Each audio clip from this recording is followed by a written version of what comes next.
Sky Media маань шинээр Hot Series багцтай болжээ. Уг багцад маань Солонгосын хамгийн сүүлийн шинэ цувралууд болон Орос, Хятад шилдэг цувралууд сар бүр шинээр нэмэгдэх юм байна.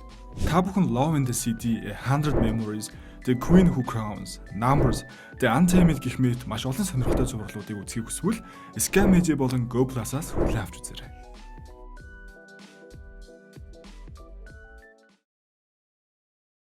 Солонгос улсын Сөүл хотын завгүй амьдрал донд нэгэн залуу царинаас нь харахад л их ядарсан байгаа хэдиж зангийн хослолоор гангарчээ.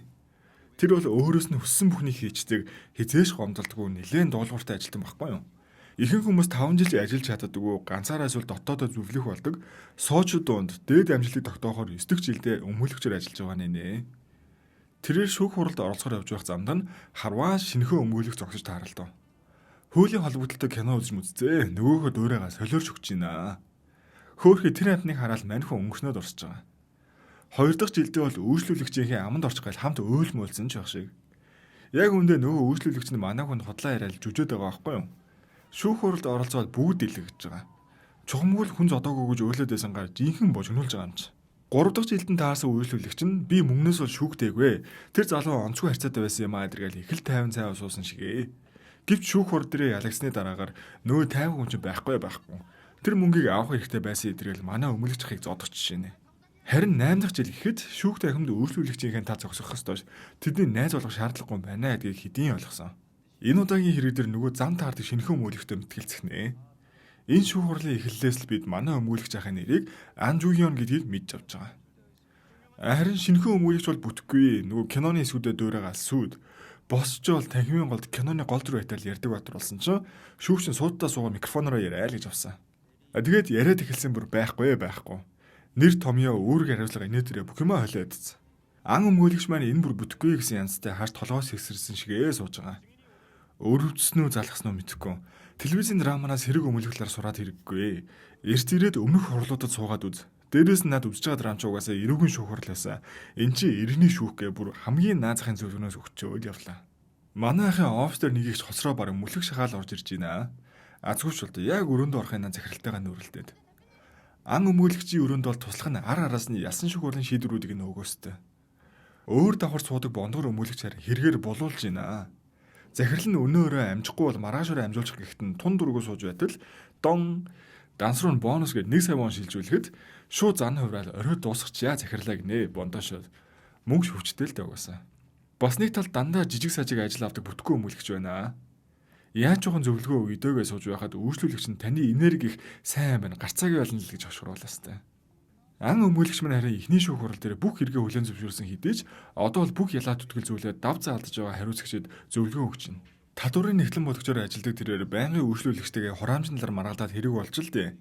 Харааны бэрхшээлтэй хүн тул тийм ч их хүмүүс үйлчлүүлэхээр ирдэггүй тул одоо өөрийнх нь нэрийг л цэвэрлэхээр шийдэж. Цайны цагаар өнөөх барилгад ажилладаг бүх өмгөөлөгч нар маань цугларчжээ. Хоцордог гişмэн бас яг хоцорч л байгаа нэр. Манай хэд өөрөөр хуулийн байгууллагад ажилладаг хэдий ч нэг офис барилдаг нь нэгтгэснүү яасан их л хөөрхөн дотно байдаг болтой. Ажлын цаг эхэлж ан өмгөөлөгч маань сая зөвлөгөө өгсөн хариуцагчийн хэрэгтэй танилцаж эхэлвэ. Тэрээр татварын зөвлөгөө авч байсан байнгын үйлчлүүлэгч нь төлбөрөө хөнгөлөхийг хүсгэд гинт уурлан бүх юмаа шидэж эхлэн түүнийг зооцсон. Тусламж дуудах гэж оролцсон ч уцан ажиллаагүй тул офисын сүрэн учран гүйж очин ярих гэсэн ч нэгтлэн мань уцаа аваа шидсэн. Ингээ үйлчлүүлэгч нь сандрахтаа гар уцаараа дуу хураах бичлэг хийсэн байсан нь нотлох баримтаар авагджээ. За тэгээд нэгэнд ойлгомжгүй байдал үүсээд бодвол ан өмгөөлөгч маань хэргийн газартаа танилцахаар нэгтлэнгийн офис дээр очиж байгаа. Нэгтлэнтэй ярилцах үеэр хохирогч нь өөрийгөө цохид зодж байгаа бичлэг хийсэн гэж хариу тайлбар гаргадаг ч хачийн яриад байгаар нь димим ярахаа болоогоо түлхсэн гэдгийг хүлээн зөвшөөрсөн байна. Манай хэд оройн бөөндөө хоолнд орж гинэ. Бондгор өмгөөлөгч маань хувийн хоолны сувг хөдөлдөг болохоор тал талаас нь л дүрс аваастай. Эдний нэг нь ажилласаа гарах гэж байгаа юм байна л да. Тэгэл ингэж бөөндөө хамгийн сайхан дурсамжаа ярилцсан оройг өнгөрүүлв. Кан хийжүү гэх өмгөөлөгч манай хэдийн офисын хаа нэгтээ ажлын ярилцлагад ороод шууд ажиллаад эхлэхээр болов. Ягаа нөгөө гарч байгаа өмгөөлөгчийн оронд орж ирэхэр болж байгаа л гэсэн үг. За тэгэд ажилдаа ороод ажил хүлээлцэх хуудас харсан айгүй өөрхөө өдрийн хоолны баг гээд нөгөө хэдийн нэр утасны дугаар нь хин хинээс юу асуувал дээр талаар нүртэл бичсэн. Энжин тэгсэн стокертж байгаа л ан өмгөөлөгчийн артаасаа агуулсан зургийг хараад нээлж огтоо энийгээд байна шүү. Хүмүүний нуруугаар царайг нь тодорхойлоод идэм үү яа тэ. Цайны цагаар бол бөөн шарцсан царайнд шөлөөр хооллоостой. Хоцромтоо өмгөөлөгч рүү маань кан өмгөөлөгч аль хэдийн яриа амжиж Ганц эмэгтэй нь болохоор хань татсан юм байлгүй. Орой шууд бөөндөө огтлын баяр тэмдэглэнэ л гин шүү. Кан өмүүлэгчийн оролцсон шүүх хурлын хариуж гарч өмүүлэгч мань үйлчлүүлэгчтэйгээ хамт хариугаа сонсож байна. Ер нь өмгөөлөгч нь үйлчлүүлэгчтэйгээ хамт хурлын танхимд суугаад хариугаа сонсно гэдэг маш ховор тохиолдол юм байна л да. Ихэнх өмгөөлөгч нар хариугаа зүгээр шуудангаар авдаг бол кам маань үйлчлүүлэгч нартайгаа ихэд дотно эхнээс нь дуустал нь хамт тэмцдэг байгаа. Ан өмгөөлөгч харин үйлчлүүлэгчтэйгээ шүүх хурлын өмнө дахин уулзаж үйлчлүүлэгчийн болон хохирогчийн хаяг хоёр адилхан байгааг анзаарч найлж байгаа. Өмгөөлөгч мань үйлчлүүлэгчийн харааны бэрхшээлтэйгээд хүчирхийлэл үлдэх чадамжгүй гэж бодлого бүх нотлох баримтуудыг хайж бүрдүүлснээр тэднийг зүгээр л өрөөний хамтрагчид гэж бодох боломжтой байсан хэдий ч одоо хүртэл хамт амьдарч байснаа аль аль тал нь дэлгэлгүй нуусна өрхөж байгаа салсан гэж үзэх хамгийн боломжит хувилбар болж байгаамаа. Тэгсэн энэ нь ч үнэн болж таарлаа. Үйлчлүүлэгч нь энэ үннийг урьдчилж хэлээгүүдээ уучлахгүйгаа одоо яах вэ? Ингээд салсны дараа хүчирхийлэл гарсан бол энэ нь гэр бүлийн хүчирхийллийн хэрэг болох байхгүй юу? Тэгэхээр түүнийг салъя гэсэн болохоор гар өрснө гэж асуухад үйлчлүүлэгч нь ихэд бухимдан би салъя гэд урд нь зээлсэн мөнгө авахар болоход тэр ийм зүйл хийсэн ингээ эцэст нь ингэж л нэг юм үннээ хэлж байгаа. Үүнийгээ батлах даасны хуулагч мөн түнд байсан байхгүй юу? Нэгтлэн ах маань өөрийгөө алидийн зарласан ч нөгөөх нь зарлаагүй бол хэргийн гол үйл баримтуудыг гаргаагүй байх нэ. Салсан ч гэсэн эцсийн үрэл нөгөө хүнээ бодсон ч шүүхэн шийдвэрийг зүтгэлзүүлэхгүй бол татврын нэгтлэн бодогчийнхоо үнэлгийг алдах нь түүнийг хамгаалсны хариуд өөрөөс нь гарах зүйлээс хэтэрхий их санагдсан болохоор дав заалдах шийдвэр гаргасан талаар нь алдаа мадаггүй өмгөөлөгч маань баталж байна. Ингээд шүүх хурал эхэлж ан өмгөөлөгч нотлох баримтуудад танилцуулж эхлэв. Хоёр тал муудалцаж эхлэхэд нэгтлэн ах маань эд юмсаа шийдэлж эхэлсэн гэдэг. Гэтэл тухайн шийдэгдэж эвдэрсэн эд зүйлс донд харааны бэрхшээлтэй хүмүүс зориулсан 6 сая вооны үнэтэй ноутбук байх ба тус төхөөрөмжгүйгээр шүүгдэгчийн өдөр тутмын амьдралд нь хүндрэл тулгархт бол өөрөө шийдсэн байх боломжгүй. Мөн шүүгдэгч нь бүрэн хараагүй гэрлийгч мэдрэх чадамжгүй гэдгийг анх оффист нь очихдоо мэдснээр шүүх эмнэлгийн байгууллагаар тодорхойлуулсан байдаг. Энэ нь хохирогчийн уцтай гарыг бүрэн он цохих боломжгүй илтгэж байгаа. Оноо цогсон байлаач үүдэнд байгаа тойлыг онохоор цохих боломжгүй юм байна. Үүний араас тэднийг нэг хаяган дор байрны дөрөөсөө хуваандуулж хамт амьдрахаар хэмжээний дотн байсан хэмээн хэлтгэснээр хохирогчд хариу тайлбар хийх үндэслэл үлддэг.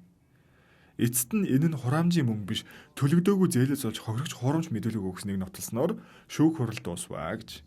Шүүх хурлын дараагаар нэгтлэн ах маань өөрт нь итгэсэнд их баярснаа хэлэхэд ан өмгөөлөгч бол нэг итгэж мэтгсэндээ биш ээ. Нотлох баримтаас хамгийн өндөр магадлалтай боломжийг л гаргаснаа тэр. За тэгээд оройн манай өмгөөлөгч нар угтан авалтын баяртай бэлдэж байх оронд гойж гангалсан үл мэдэгдэх нэгэн эгч нөгөө оффист үйл ажиллагаа явуулдаг бүх хуулийн байгууллагын захирлуудыг дуудаа уулзалт зохион байгуулж байна. Манай хэдэж энд эд дундаа орж идэл. Popcorn Night New Year Special. Энэ өвлийн хамгийн дулаахан Movie Night event-д та бүхнийг урьж байна. Бид шинэ жилийн уур амьсгал орж буг тохиолдуулан кино сонирхож найз нөхдөөрөө хамт суун кино үзэх зэрэгцээ мөн кино дэлгэцийн бүтээлүүдтэй холбогдох танин мэдгүй мэдлэгийг шалгах quiz time асуултуудыг мөн бэлдсэн байгаа. Маш сонирхолтой санагдж байгааз. Тэгэхээр тасалбар маань 25,000 байгаа бөгөөд үүнд халуун эсвэл хүүтэн уух зүйл нэмдгэн сэндвич, нэмдгэн попкорн дагалдана. Хаана хизээвэ гэхээр Нарны гүрний баруун урд Reba Vintage Cafe 12 сарын 20 буюу хагас өдөр болох нэ. Тэгэхээр нэг өдрийг хэдүүлэн хамт кино үзэж, quiz time-аар кино мэдлэгээ шалган баярын уур амьсгалтай хамтдаа хөвгөлтэй өнгөрлөө. 50 хүний судалтай тул эргэлзэлгүй яг одоо судлаа баталгаажуулаарай. Та Basic Plus багцыг идэвхжүүлснээр багцад дагалдах 5,000 гаруй кино контент, дэлхийн шилдэг зурлууд, анимашн болон төлбөртөө 4 контент, Монгол болон гадаадын нийт 96 сүгийг нөхөж үзэх боломжтой. Та яг одоо багцаа идэвхжүүлээд Apple-та кино урамшуулт оролцож, Apple брендийн супер бэлгүүдийн эзэн болоорой.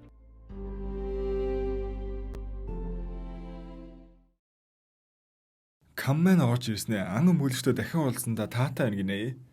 Нөгөөх манарастай би бинэ таних юу лээ. Өмнө нь тэр хоёр Хонконгод уулзж байсан л гин. Мань хүн бол санахгүй уулаасаар. Гэтэ яг үүндээ үнэхээр санахгүй байгаа мó мэдэн бодлоод байна уу мэдэхгүй. Нөгөө талд офисын эзэн эгч бүх хуулийн байгууллагыг нийлүүлж нэг компани болох гээл байгаа юм байна. Энэ нь тэдний орлогод танилтал үйл ажиллагаанд эргээр нөлөөлөх тул бүх захирлууд гарцаагүй байдалд оруулсан мэт. Маргааш нь ажил эхлэхэд кам өмгөөлөгчийн анхаарлыг нэг эрэг татаад байна. Тэр нь өрөө төлөөгүй хүнийг байрнаас нь албадан гаргах хэрэг гээл болгочээ. Шүүхээс хідэн байрыг нь суулгах гэсэн шийдвэр гарсан тул шүүхэн шийдвэрийг гүйцэтгэхээр ирсэн хүмүүстэй алаан болж гинөө. Тэгсэн хэргийн нэхэмжлэг талын өмгөөлөгч нь ан өмгөөлөгч мань ажилд таард юм да. Өмгөөлөгч мань үйлчлүүлэгчтэй хэргийн талаар хууль зүйн талаас нь тайлбарлаж өгч байхад нь нөгөөх нь түүч ойлгохгүй байгаа нь илт харагдаж гинөө. Сайхны өмнө харц буруугүй гэдэг үгүй юу лээ. Эсрэг талд нь Кан өмгөөлөгч хариуцлага талд бас зөвлөгөө өгөөстэй. Энэ зураг ан өмгөөлөгчийн энэ нэрийн нэвшлэг талд ажиллаж байгааг нь мэдэж авч байгаа. Бөөн сайхан сэтгэл болсон Кан өмгөөлөгч маань захирлаасаа үнгүй өмгөөлийн үйлчлэгээ үзүүлж болох сэтгэлээр асуусан ч зөвшөөрдөггүй. Хүн бүрл үнгүй үйлчлэгээ авъя гэж ирээд байхаар байгууллагын хувьд яахаар гоцүүлтэй.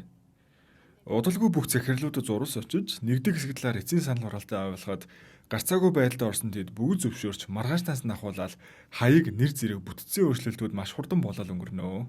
Кан өмгөөлөгч маань бас нэг зээлийн хэрэг дээр ажиллаж байх ба үл хөдлөх хөрөнгө хураах үйл ажиллагаан дээр очиж байгаа. Ёстой юучгүйгээ гайхаад исэн хоёр чинь нууц өрөөндөө хамаг үнэтэй цайтай маань нууцсан байгаа юм чи.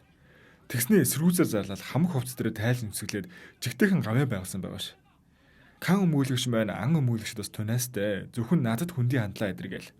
Нөгөөх нь яасан ийснээч мэдгүй. Сайхан царинаас цаашгүй төмсл юм шиг. Шүүх хуралдааны үеэр ан өмгөөлөгч маань зарчмын байр суурь дээр бац огсноо. Хариуцагч талын хахад маань үнэхээр мөнгө байхгүй тул мөнгө төлж чадахгүй. Дээрээс нь байрнаасаа хүртэл хөөгдөх дээрээ тулаад байгаа тул их л хэцүү харагдана. Азар оройн дээд шүүхийн шин тогтоол гарч байгаа. Тухайн тогтоолын ачаар цааш нийтийн орон сууцны түрээслэгчдийг албадан гаргахад хэцүү болоод ирж байгаа юм байна.